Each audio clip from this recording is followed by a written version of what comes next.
All right, everybody, welcome to the Leadership Mastermind podcast. I am your host, Mitch Peak, and this is my wonderful co-host, Laura Brandeo. How are you doing, Laura? I am doing wonderful, Mitch. So thrilled for our guest today. Please allow me to introduce everyone to Coach Wayne Salmons. His mission is to empower people to be all they can be, to help them transform their lives fast. He has dedicated his life to developing solutions and strategies that make a significant impact on the quality of people's lives and businesses.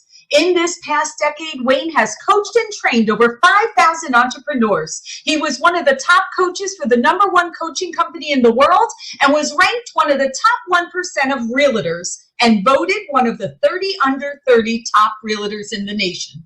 Wayne has been called the empowerment coach, the entrepreneur's mentalist, the heart coach, and an extreme results guy, and an epic life strategist. But at the end of the day, his favorite title is Dad.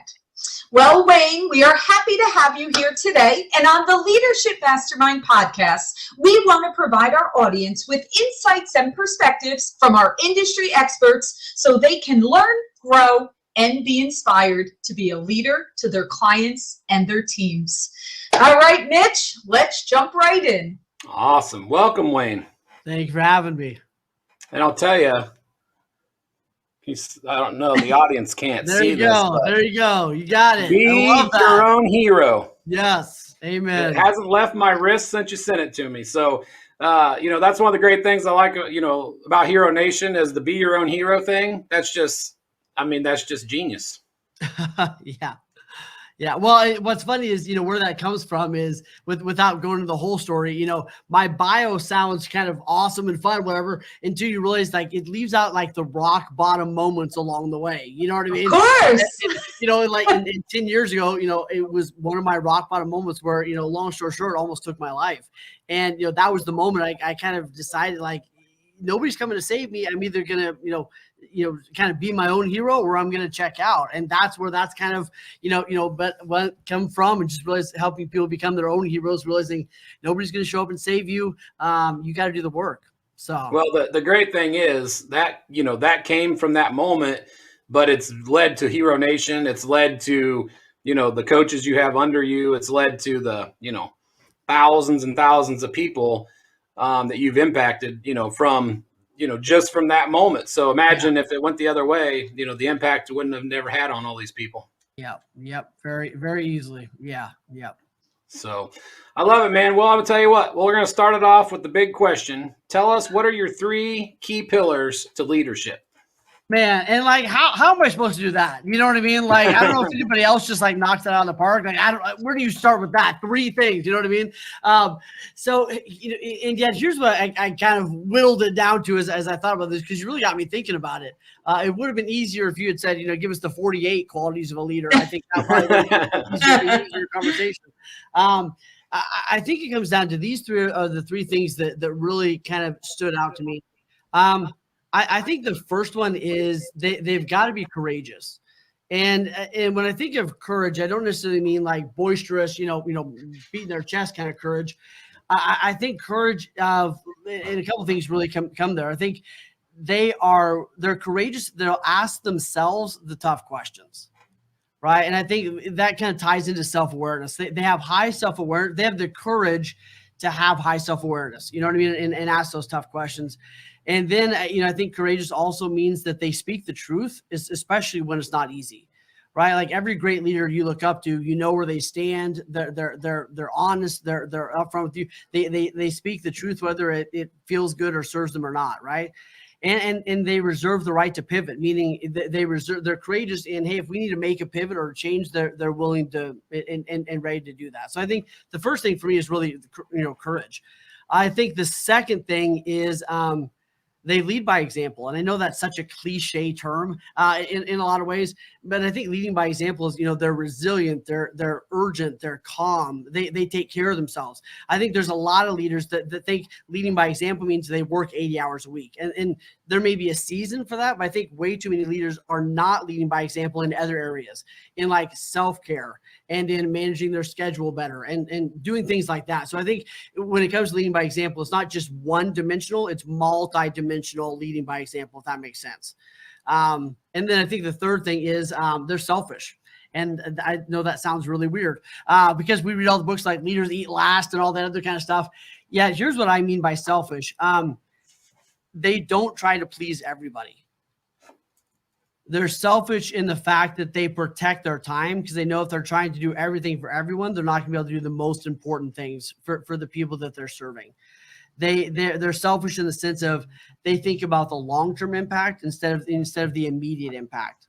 So I think there's a lot of leaders that are trying to be selfless and they're really screwing up their organizations in some senses, right? Obviously a leader is selfish in the sense that, hey, if the trash needs to get taken out, they'll take it out. But a lot of leaders are trying to be everything to everyone or not taking care of themselves the way they should, or trying to appease people in the short term, knowing that the long term that's going to impact or affect their company. So I think those are the three that really stood out to me: courageous, lead by example, and they're selfish. Great. That's great. And that definitely is a unique perspective on some of those. So let's jump into the very first one with being courageous. Okay. And this is a tough one because doing the inner work and becoming self-aware and actually knowing yourself and having the courage to truly be yourself, that's tough for some people. So where's the first place to start when it comes to being courageous? Man, I think the first step is really getting clear on kind of where do you want to go. I think that's a big part of it, right? Where do I want to go? And then kind of I think another one thing that we do too late is figure out what our principles are. Like, what are our guiding principles along the way? And I think we kind of figure those out haphazardly, along the journey. And one of my favorite books is Ray Dalio's book, Principles, because he talks a lot about establishing your principles for how you make decisions and what you do and everything else. So I think that's part of it, figuring out where do you actually want to go and then kind of lining out some principles along with that. Does that land? Absolutely. So let's talk about you're leading by example. I know, like you said, everybody has different ways of leading by example. So when you're saying, 80 hours a week, you're saying, no sleep, you're saying eating, McDonald's for lunch, that's not a good way to lead by example. Yeah. Yep. And I think we all I don't know if that ever ends. Like, I think if you're a leader, you're convicted most of the time. You know what I mean? Like, it's just a constant, however many people you have around you are basically your accountability partners, whether you like it or not. So I think it goes back to just being in integrity with your word, right? If I said I love working out 100 hours a week and that lines up with my goals, life I want to have, then that's cool. If I say that I need to work 40 hours a week and I'm working 60, that's when we have the problem. So I think just being in alignment, because for some people working 80 hours a week, 100 hours a week is awesome for them. Like that's their jam. That works, and that's cool. So I don't think there's one size fits all. I think it's being in integrity with what you say though. So for me, every one of my coaching clients knows that I'm home by 5:30.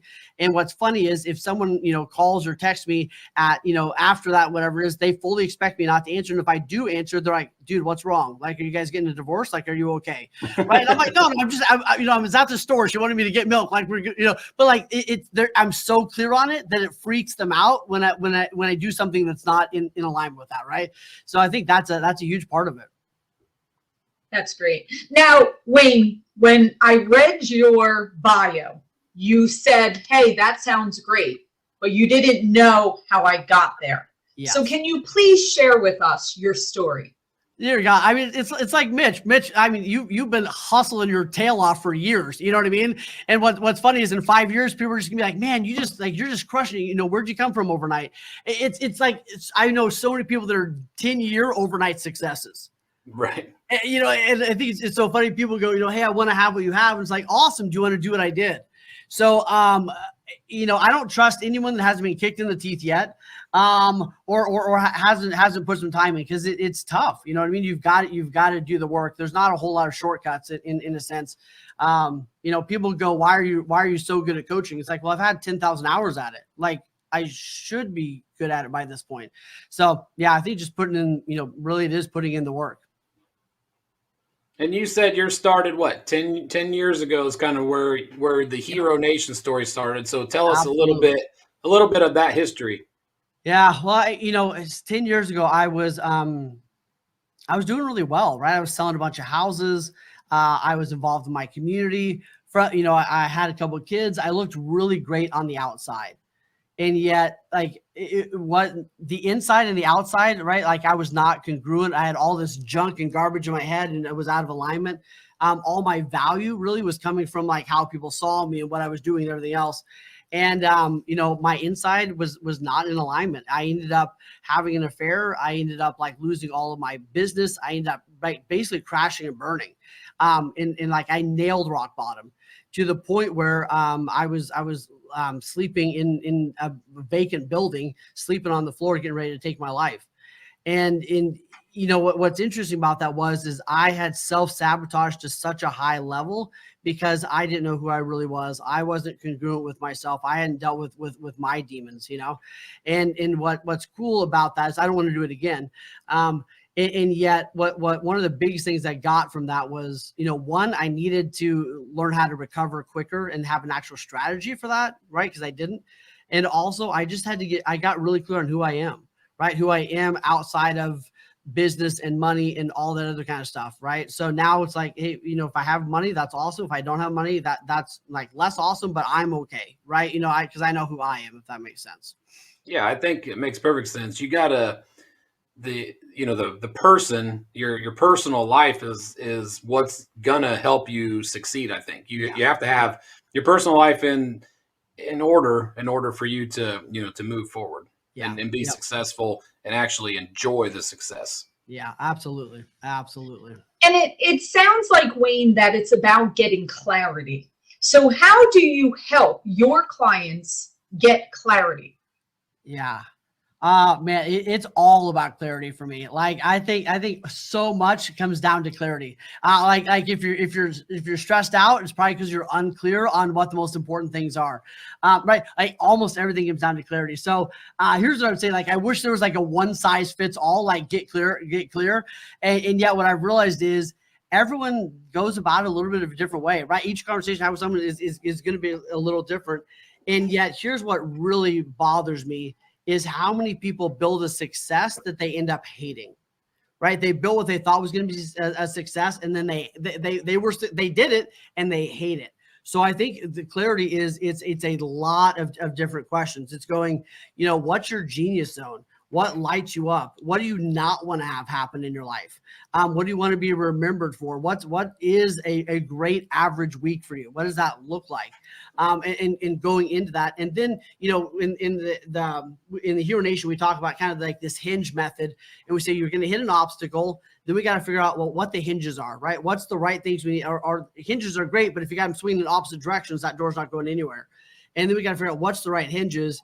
We need to eliminate and empower, right? Then we got to make it so it's consistent and then go from there. So we go through that process, I think, over and over.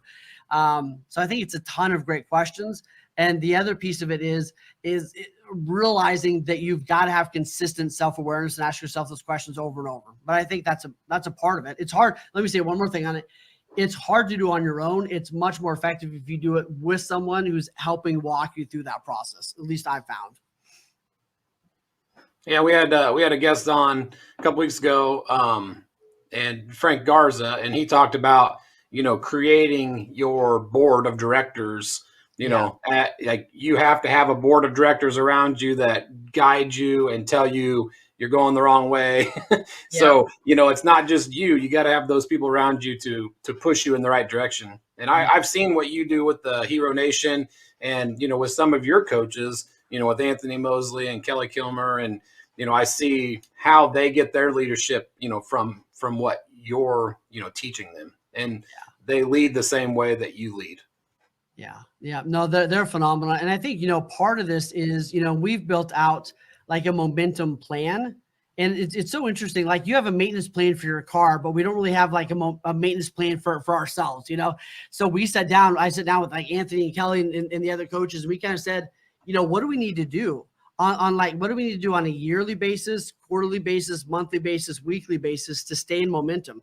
So here's the things we're going to check in on a quarterly basis. Here's the questions. Here's the process we need to go through once a year to make sure we're in alignment. So I think having those things, like having your own maintenance plan, is really important for your personal life, for your finances, right? And for your business is critical if you want to have multidimensional success. Right. Well, Absolutely. speaking of multi-dimensional, so the Hero Nation, I like the fact that you are a successful realtor, but it's not what the Hero Nation is about. I know that there are loan officers, there are realtors, but you push to anyone that's in the entrepreneur or business owner space, correct? Absolutely. Yep. 100%. Yeah. And well, and you know, we kind of look at it this way, you know, there's a lot of, you know, let me say it this.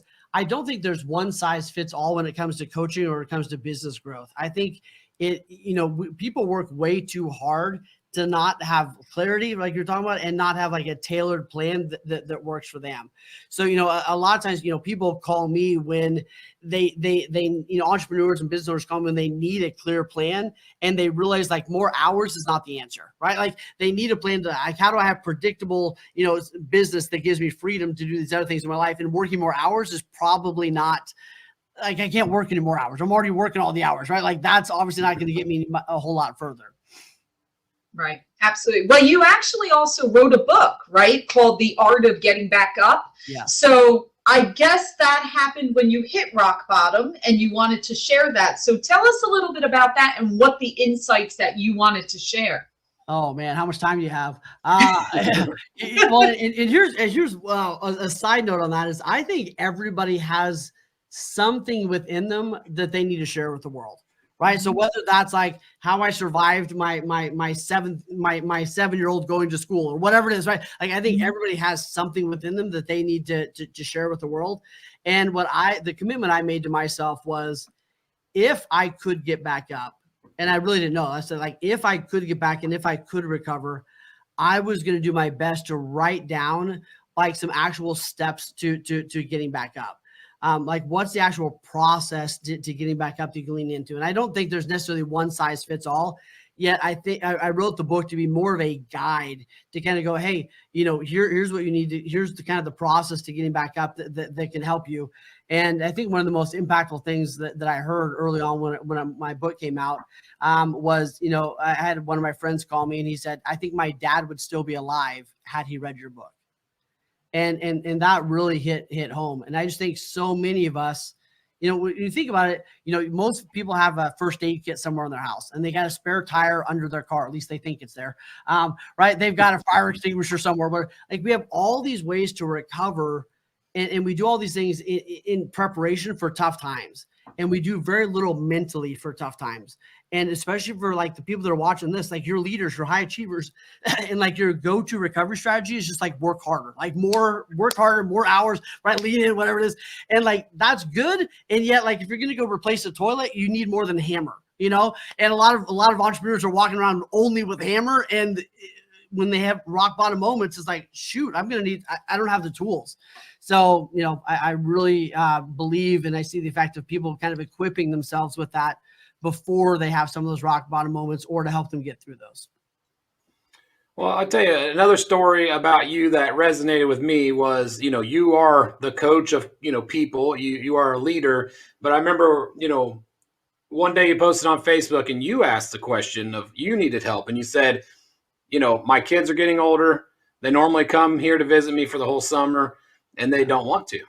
Well, you know, do I make them? What do I do? And I remember you know, asking, and people gave you great advice, and you took it. And, you know, I think it worked out well the way that you handled it. But to me, that kind of resonated to me as, yeah, he's a leader, he's a coach, but he still has coaches that he looks up to. He still, you know, has problems that he needs answers to, and he's not afraid to ask for them. Yeah. Well, and I think, you know, you and I are on the same page with that. I think early on, especially when I started teaching Bold years ago, I thought that I had to have all the answers. Like I thought that I had to like have arrived and whatever to like get up in front of a room and tell people how to live their life, whatever it is.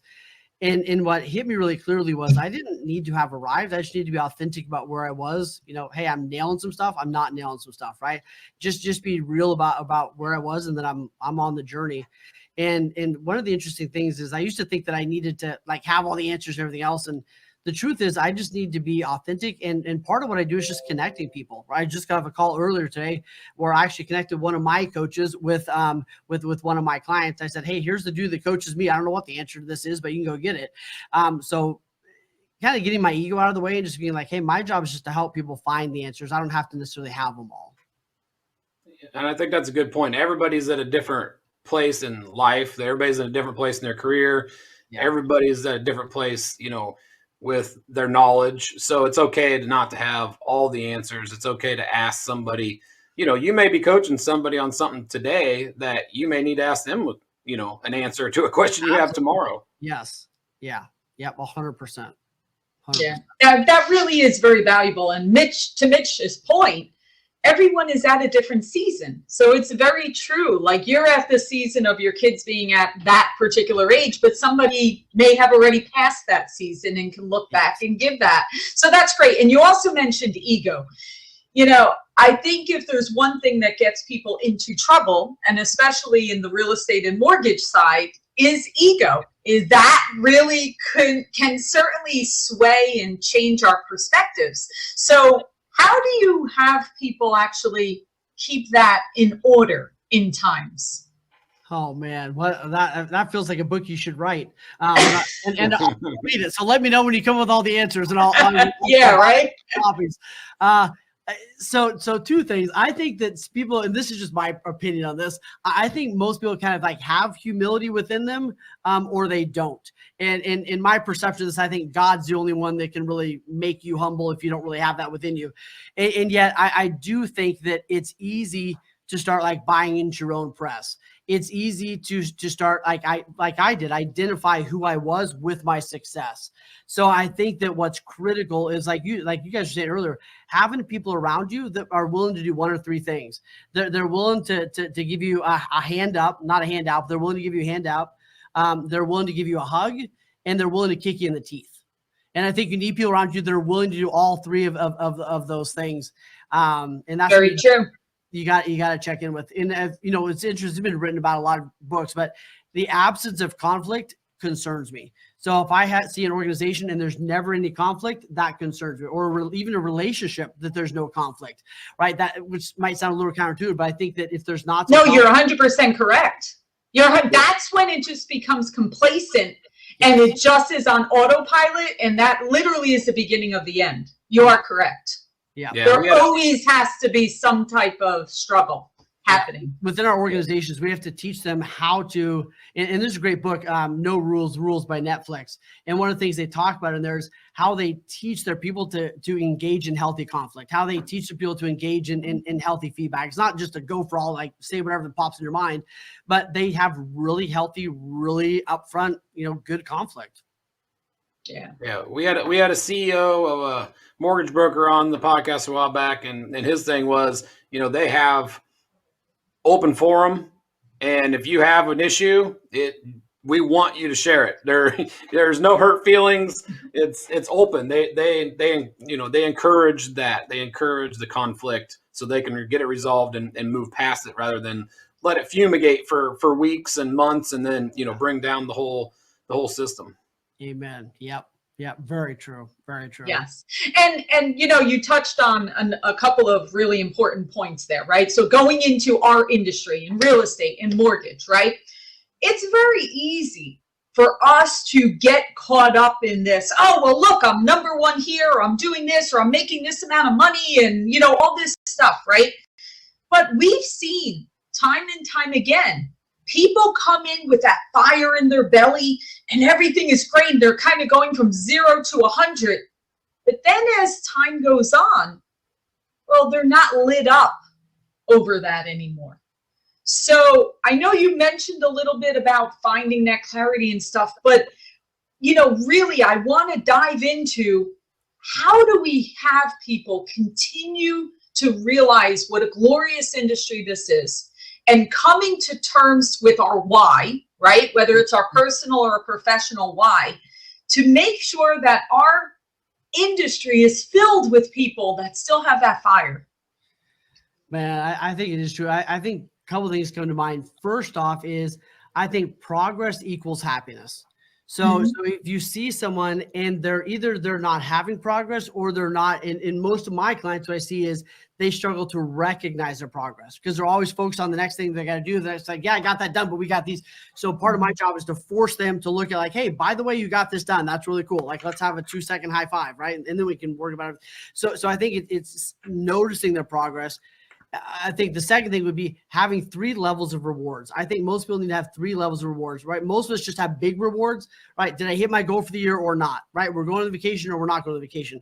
So big rewards are okay, but you also need medium and small rewards, right? A small reward is like, hey, I had the closing, so I'm going to buy myself the fancy coffee or whatever it is, right? Hey, I nailed all my goals this week, so I get to go get the manicure, whatever, right? So I think you need to establish your big, your medium, and your small rewards and take freaking care of yourself, right? And do that for the team. But I think the even bigger thing is when people are doing this, it's so much of our state is so controlled by what we focus on, the words we use in our physical state. But I think 90% of that is our focus. And, the example that I use a lot is I talk about, imagine you were talking to a mechanic and he said, Laura, I love being a mechanic, but I just hate that people keep bringing broke cars to my shop. Yes. Yep. Right. Like, I hate that. Right. Or like Mitch is talking to a doctor and he's like, dude, like I love being a doctor, but like sick people keep showing up. What the crap? Like, what is this? Right. You would look at them and be like, that's your thing, right? Like, have you ever seen this story? And I can't remember what book it is, but I use this all the time with my teams, where the girl loves her job working in the store, and every day she comes in and she organizes the sweaters and the jeans, and the display is beautiful. But then she says those stinking customers always come in and mess up what I did. So yes, love that example. So that's exactly, it's like, and I look at realtors and loan officers, everybody else, they go, y'all chose to work with humans, and humans are crazy. Like, I love humans. I am one. We're nuts, right? Like, humans are crazy. You talk about them being stressed out during the home buyer process. So it's like, this is who you chose to work with. And by the way, the bigger the problems you solve, the more money, like the world rewards you solving problems. And I think you'd actually be bored out of your mind if you didn't have problems. And if you didn't have problems, everybody would use Rocket Mortgage, right? We know that they shouldn't because their loan's going to explode, right? Hopefully this is sponsored by Rocket Mortgage, but you get where I'm going, right? Yes. Right? Like, you got to look at like, hey, these are the problems I chose. The better I get at solving these problems, the more money I'm going to make. That's right. And I think you look at it, and this year we've had a lot of changes, and the people that are succeeding are the people that said, hey, my cheese moved. Where's the pain? Because that's probably where the opportunity is. Where are the buyers, the sellers? Where are the loan officers? Where are the agents? Where are they suffering? Where's their pain? That's probably where the cheese is, where the opportunity is. If I can help with that, it's going to be huge. So I think a big part of it is what we focus on and how we view those kinds of things. Yeah, and you did nail it when you said about progress. Yeah, I think in time we get caught up in this routine, right? We get caught up in doing this same thing over and over again. And the example about, these sick people, when you're a doctor, that's good because it is very true. We get caught up in doing the same rat race over and over again. And we don't feel like we're making that progress, even though we could be making more money. It's not that we're not successful. It's not that we're not closing loans or listing houses or selling or any of that. It's just that progress. So yeah, it's a very good point. That's where we have to continue to make that. Yeah. Well, and we talk about like the villain and the hero, and I think like everyone has like a villain in here, kind of like the devil and the angels on your shoulders. And the villain is the one that's trying to steal your dreams and keep you back. The hero is the one that's trying to fulfill who you're meant to be. But the villain, I think, does 3 things. The villain gets us stuck, then we settle, then we self-sabotage. So you see, so people get stuck, right? I don't know. I hired somebody that didn't work out, maybe, right, whatever it is. So they get stuck, then they begin to settle. It's not that bad being on my own. It's not that bad not figuring out my CRM. It's not that bad not knowing whatever it is, right? So they settle, then they start self-sabotaging and they actually stay in that cycle. The problem is, like you said, at some point they look up and they go, my life sucks. That's right. right? And How did I get here? How did I right? get here? Yes. Yeah. Mhm. And it's because you listen to the villain instead of listening to the hero that says, you got to start with where you are with what you have. Nobody else is going to do this for you. And if it's going to be, you got to, it's up to you. You got to start now. So I think that's a lot of the process. Yeah. And Wayne, let's look at right now. Okay. So here we are, the end of February, 2021. We're coming or off. 2020 part B. No. Yeah. Right. But here we are coming off of the lowest rates in history, week over week, lowest rates in 50 years, lowest rates since we've been watching. Everyone said it. Guys, don't rely on refis because we all know eventually the rates are going to go up, right? And now here we are. I'm watching all the boards today as the rates are going up and everybody's like, what do we do now? So what's your advice for all those people that are out there saying, so what do we do now? Oh, so I think the first thing is, let me take a different direction for a second. I think the first thing is this is not your last crisis. Right. So like, yay. What we know is in America, every 8 to 12 years, something really bad happens. Right. And I don't like, I'm not trying to like prophesy it. Yeah. I can read history. It's a cycle. Every 8 to 12 years in this country, some major crisis happens. So people say, well, I couldn't have prepared for this. Like, who knew a pandemic was coming?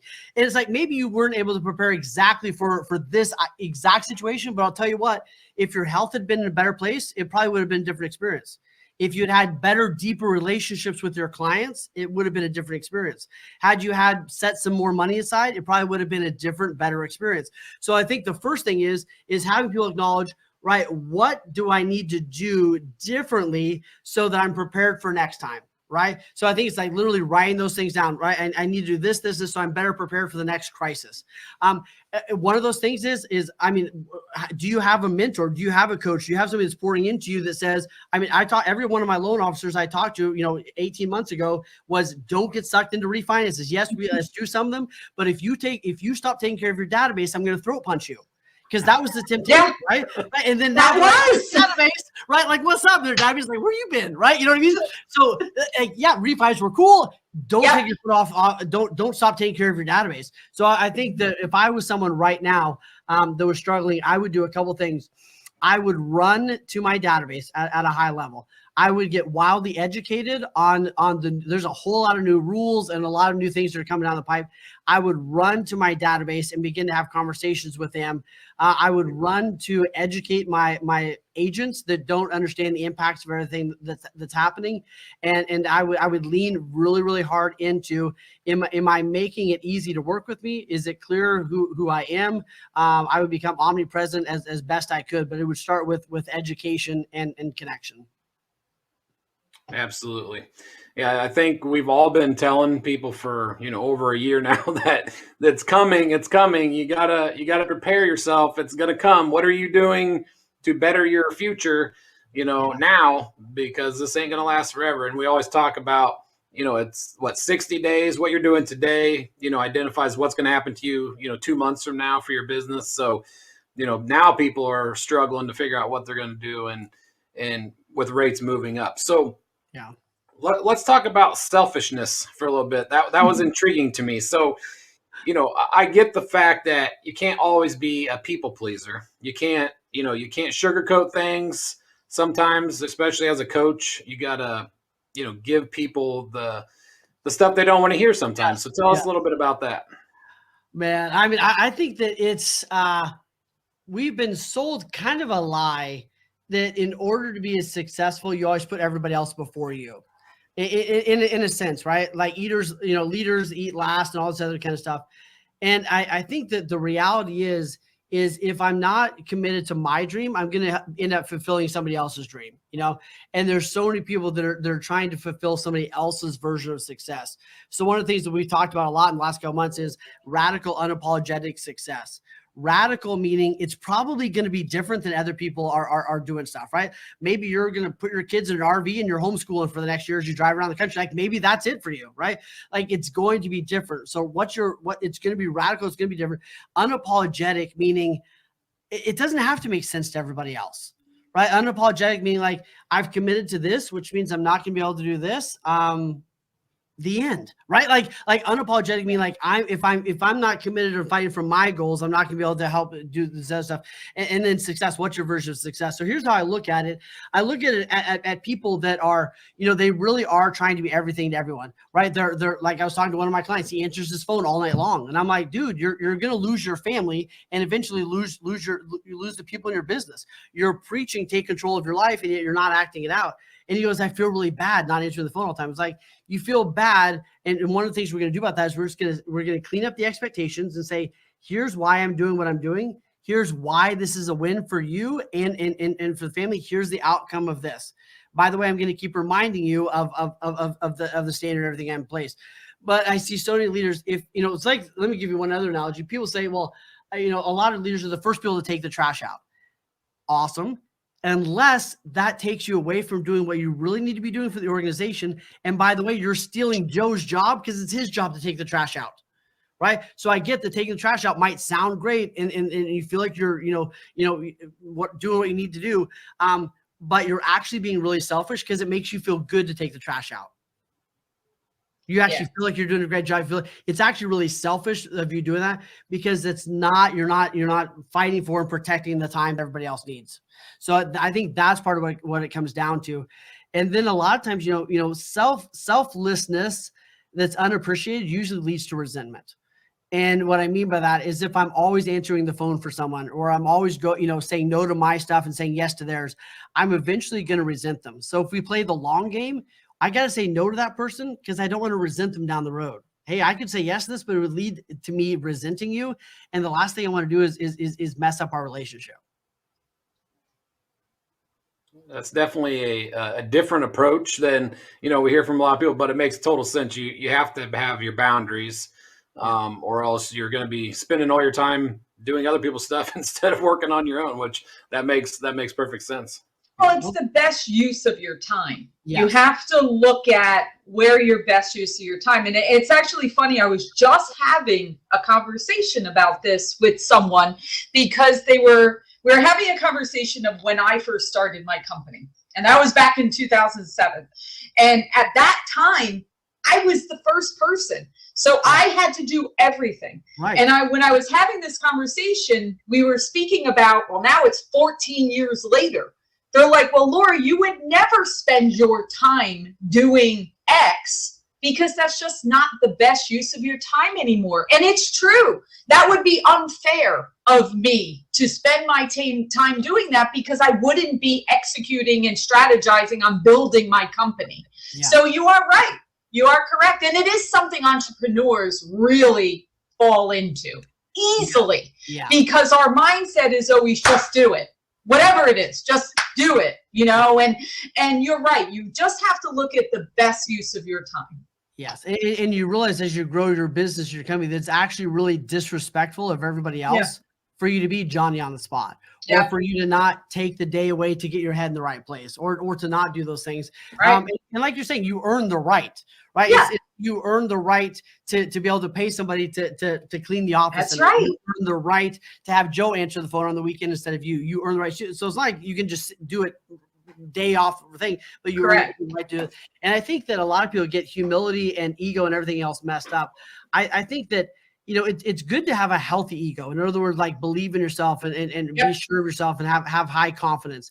And I think high confidence doesn't necessarily mean you have an ego that's out of control. No. I think high confidence, it might come across that way, but high confidence is like, I know what I'm supposed to do and what I'm supposed to be doing. Right. And if I was taken away from this, I know that if I don't put my mask on, I'm not gonna be able to help everybody else get theirs on. That's exactly right. But you spoke about leading by example, and that is so, again, in my organization, I know when there was the most difficult of challenge happening in my company, that every one of your team members is watching every single thing you do. Yeah. How you communicate, how you're viewed, whether you keep the routine the same, whatever it is. And that is very, very important. That whole lead by example, everyone is always watching you when you're a leader. Yeah. And that's from your team to your children to your community. And it seems almost as a responsibility, but as Coach Wayne just said, you have to take care of yourself first. Yeah. Because if you're not in the right mindset, it is very difficult to lead by that example. Yeah. Well, I think two things come to mind when you say that. I think the first one is, Mitch, kind of like you were saying, sometimes it's okay to go like, I don't know what the answer is, help. But right. Yes. So leading by example doesn't mean you have to pretend you have all the answers. Correct. And I think the other thing too is like, and this was so interesting over the last year, watching everything go on. You saw some people, one of the questions I ask my clients all the time is like, what are you role modeling for your kids when they go through a crisis? Yeah. Right? Are you role model? And there's a lot of parents that watch around for a year going, this is terrible. This is horrible. You being at home is brutal. Like this sucks. This sucks. This sucks. This is terrible for a year. And then other people that go like, this is not what I was planning. This is going to put some strain on us. And yet we're going to figure this out. And this is going to, we're all going to remember the year where 18 of us were trying to do different businesses at the kitchen table, right? Like we're going to make it a beautiful experience. We're not going to change anything, right? Being pissed off isn't going to make the pandemic any shorter. We're going to make this a beautiful experience. And you had people that made it a beautiful experience, even though they had a lot of struggle, and people that made it horrendous. So I think, like you said, your kids are watching, your employees are watching, etc. Yeah, and I'll tell you, I don't know who it was that said this in the beginning, but I remember someone saying, let's make this the best pandemic ever. Yes, that was our quote all year long. This is my best pandemic yet. This is the best one I've ever had. And hopefully it's the one. Yeah. Hopefully it's the one in our lifetime. Yeah. Like, I know that. How about you? I know from the beginning that 2020, I said this in the beginning, that 2020 was going to out a lot of leaders. Yeah. And it was also going to create a lot of leaders. Correct. And it goes back to exactly like you said. It's you are, no matter who you are, you're a leader to somebody. Yeah, that's right. Whether it's your family, whether it's your community, if you have Facebook and you have 300, 400 friends, 3,000 friends, you're a leader to somebody that's watching you every day. So if you're like, man, this is terrible, I can't handle this, this is the worst year of my life. You see a lot of people doing that over and over. Yeah. And, some leaders, you see leaders out there saying, oh, this is going to be horrible. What are we going to do? But then you see people step up and say, hey, let's make the best of this. This is what we're doing at home to keep the kids entertained. What are you doing? Well, the question we ask is, like, what did it expose? It's kind of like when they have a restaurant and they do a stress test, right? Like they usually have 20 people in the restaurant and they bring in 150. I don't think this last year changed anyone in some ways. It really just exposed. It exposed were they good at recovery and resourcefulness, or were they not? It exposed a lot of leaders, and that's why I saw a whole lot of leaders just kind of disappear. I did. A lot of people went quiet. I'm like, this was when you're supposed to come out. Your moment. Yeah. Right. That brings me back, Wayne, the stress test to my high school days working at McDonald's. And, things are going well. It's a half hour before closing time. And you see two big, bright yellow buses pull in the parking lot. And you're like, this is not going to be fun. It's not going to be good. Nope. It's not going to be good. You got bus loads of hungry sports kids from high school ready to order the whole menu. And yes, you got, like two people out back, one up front. Like, how can we get this done without Amen. Burning the place down? Yes. No, it really did. Well, then we said, we actually put out a packet on this, and we talked about like the 4 steps. We go, you need to regroup, you need to recraft, you need to rewrite, and you need to re-engage, and kind of walk through the process of what that looked like. But I think people need to be doing that to make sure that they learn the lessons, they're clear on what they need to do different, and they continue to do that process. So right. Wow, this has been incredible, Wayne. So much great information, insights, valuable, unbelievable. So please tell us, how can people learn more about Hero Nation and yourself and connect with you? Man, I think the best thing that someone could do right now would be, you talked earlier about like momentum and things like that. I think that the best thing they could do right now is if you go to theheronation.com/momentum. We've got like a workbook we call it the 30-day, momentum plan. And I would say go download that, work through that thing. And if it serves you, awesome. We'd love to help you more down the road. Yeah, that's where I would start. We put some really amazing tools and tactics and everything else in there to help kind of walk you through how to stay in momentum and the actual things to do. So it's not just, a bunch of hype. It's like, here's what you need to do. Here's the question you need to ask yourself. Here's layout. So I would say, go to theheronation.com/momentum. grab that thing and then just go on social media and give me some feedback. That's Love awesome. And how many coaches do you have with the Hero Nation now? Man, we got 7 awesome coaches, which is pretty cool to see them continue to step up and change lives. It's pretty awesome. And yeah, we have one of them. Kelly Kilmer is going to be on our Leading Ladies of Mortgage and Real Estate event on March 16th. So I'm excited to have her back. Man, she is a force of nature. I tell you what, she is brilliant. Yeah, I see her out there running in the 30-degree weather in Oklahoma and preparing for marathons and being a realtor and a super mom and Amen. Yeah, mom, super realtor, running like a bunch of other companies doing marathons. It's pretty awesome. All right. That's great.